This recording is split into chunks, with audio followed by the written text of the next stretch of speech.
Hola, soy Juan y hoy vamos con un vídeo bastante teórico en tecnología de primero de la ESO, que es la madera y el metal. Vamos a ver qué son estos dos materiales que se suelen utilizar mucho en esta asignatura, en tecnología.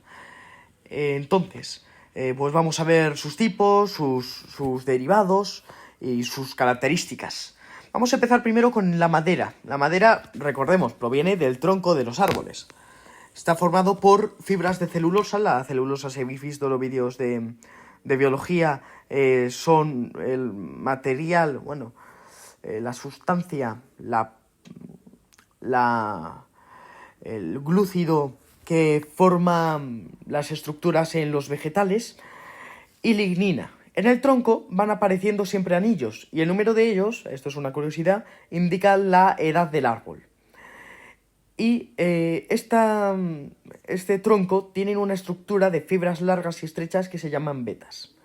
Así que bueno, vamos a ver las propiedades. Esto se necesita saber para después saber las propiedades, porque depende de estas vetas si es una propiedad u otra.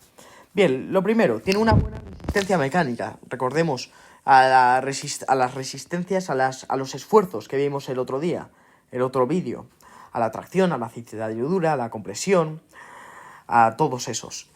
Después tiene una propiedad que es la anisotropía, que es que la resistencia a la tracción, que es extenderse, o compresión, que es acortarse, es mayor, hay más resistencia si están en dirección de las vetas, de estas fibras que decíamos antes. Y es menor si es perpendicular, si forman un ángulo recto, ¿no? Por eso hay que tener en cuenta las vetas. La madera es blanda normalmente, se puede rayar fácilmente. Es un buen aislante térmico, eléctrico y acústico, por eso se usa para las casas. Por ejemplo, en Estados Unidos se utiliza mucho. Baja densidad y flota, por eso se utilizaban para los barcos. Es verdad que arde con facilidad, hay muchos. Podemos ver, los incendios suelen pasar en los bosques. Y son biodegradables y reciclables, se degradan en la naturaleza y además se pueden reciclar.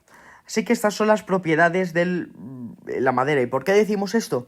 Porque según estas propiedades pueden servir para un objeto o para otro, según las propiedades que necesite ese mismo objeto. Hay varios tipos de madera. Ahora vamos con los tipos de madera. Están primero los naturales, los que vienen directamente de la naturaleza. Están los blandos, la madera blanda, que son troncos poco compactos, se utilizan para carpintería, revestimientos o embalajes, y algunos ejemplos son el pino, el abeto y el chopo. Y también están las maderas duras, que son de troncos gruesos y compactos, se utilizan para muebles y para elementos de construcción, y algunos ejemplos son el roble, el cerezo o el olivo. Pero también hay otros tipos de madera que no son naturales, son artificiales. Es verdad, vienen en un principio de la naturaleza, del tronco del árbol, pero se cambian. ¿Y cuáles son estos? Son el contrachapado, que son unas chapas delgadas de madera que se encolan entre sí y se ponen presión, y entonces aquí arriba a la derecha tenéis un ejemplo del contrachapado, que está hecho de contrachapado. Se utilizan muchísimo en muebles y también en construcción, en placas. Después están los aglomerados, que estos son virutas que se ponen con mucha presión. Aquí veis las virutas en la imagen del medio. Se utiliza para muebles, sobre todo de cocina. Y los tableros de fibras que se utilizan en carpintería están hechos por fibras de madera que se comprimen y se pegan con resina. Así que estos son los tres mayores tipos de madera artificiales. De madera artificiales. Y ahora vamos a ver los derivados de la madera. ¿Con qué se puede hacer la madera? Bueno, pues lo que más sabemos es el papel. ¿Cuál es el procedimiento para crear papel? Bueno, primero se tala el árbol. Aquí tenéis unas imágenes para ayudaros. Después se descortezan los troncos, se quitan la corteza. Después se tritura este tronco descortezado. Después se separa la lignina mediante una mezcla de agua y productos químicos, y solo se queda la celulosa. Entonces el papel está hecho solo de celulosa. Después se lava y se blanquea, se prensa, o sea que se alisa, se seca y entonces ya se recoge en bobinas, que se llama bobinado y bobinado. Y entonces así ya se tiene el papel en bobinas. Así es como se hace el papel. Y después tenemos también el cartón. Y esto, aunque parezca otra cosa, es simplemente varias capas de papel compactas para hacer el material más fuerte. Y el más habitual es el cartón ondulado, que son dos láminas, veis en el dibujo aquí en la representación, dos láminas, una abajo y otra arriba, y después otra lámina que está en forma de ondas, y es la que más se suele utilizar. Así que en realidad el cartón no es más que papel, lo único que varias capas de papel. Ahora vamos con la segunda parte del vídeo. ¿Qué es el metal? Metal es un tipo de cristal con unas características que vamos a ver ahora. Se encuentran en pozos, en galerías subterráneas o en minas de cielo abierto. Esto lo vimos en biología, se va a ver en unos meses.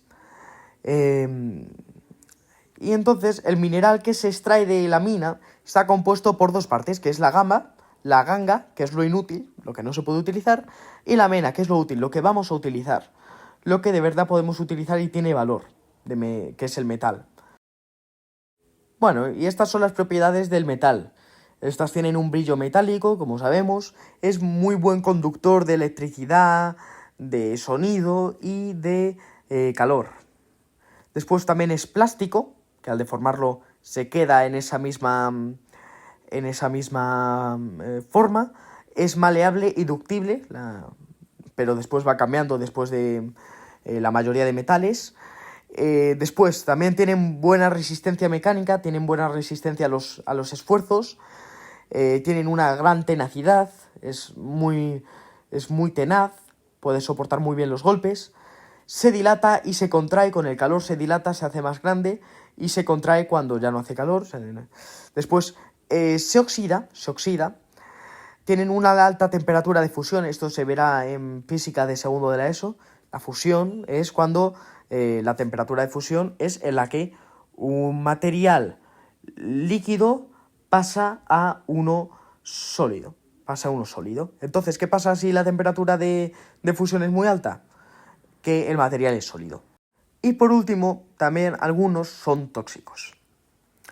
Hay dos tipos de metales, son los ferrosos, que tienen una cantidad considerable de hierro, y los no ferrosos, que tienen poca cantidad, muy poquita o nada. Aquí hay 4 grandes metales ferrosos. Tenemos el hierro puro, que es simplemente hierro.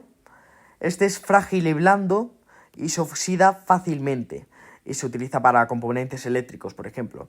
El acero es una aleación. Una aleación es una mezcla de hierro más carbono. El carbono está en una proporción de menos de un 8, de un 1,8, no, más, que un 1,8%. O sea que es más que un 1,8. Y el hierro es menos que un 8,2. ¿Y qué es el acero? Este es duro y el hierro era frágil y tenaz. Y después también se oxida. Sirve para herramientas, para vigas, para grúas. Como vemos, estamos haciendo diferentes metales para tener diferentes características, diferentes propiedades. No es lo mismo tener hierro que acero, como hemos visto. El acero inoxidable es prácticamente lo mismo que el acero. Lo único que se añade un poco a la aleación de cromo. Y este sigue siendo muy duro, tenaz, pero este no se oxida. Se utiliza, por ejemplo, para los cubiertos. Y la fundición es como el acero, pero el carbono, en vez de estar en menos de proporción, en más de un 1,8%, está menos que un 1,8%. Este es bastante resistente, es aún más duro que el acero, pero es menos tenaz. Y se utiliza para farolas o motores. Después tenemos, por último, los metales no ferrosos. Algunos son el aluminio, que viene de la bauxita, el cobre, de la cuprita, del plomo, de la galena, y del estaño, de la casiterita. Así que bueno, esto no creo que tengáis que aprendéroslo, todos las propiedades de estos metales, pero está bien saberlo. Y simplemente pues saber que metales no ferrosos pues tenemos el aluminio, el plomo, el estaño o el cobre. Así que bueno, este ha sido el vídeo de hoy, muchas gracias por verlo y os espero en los siguientes temas.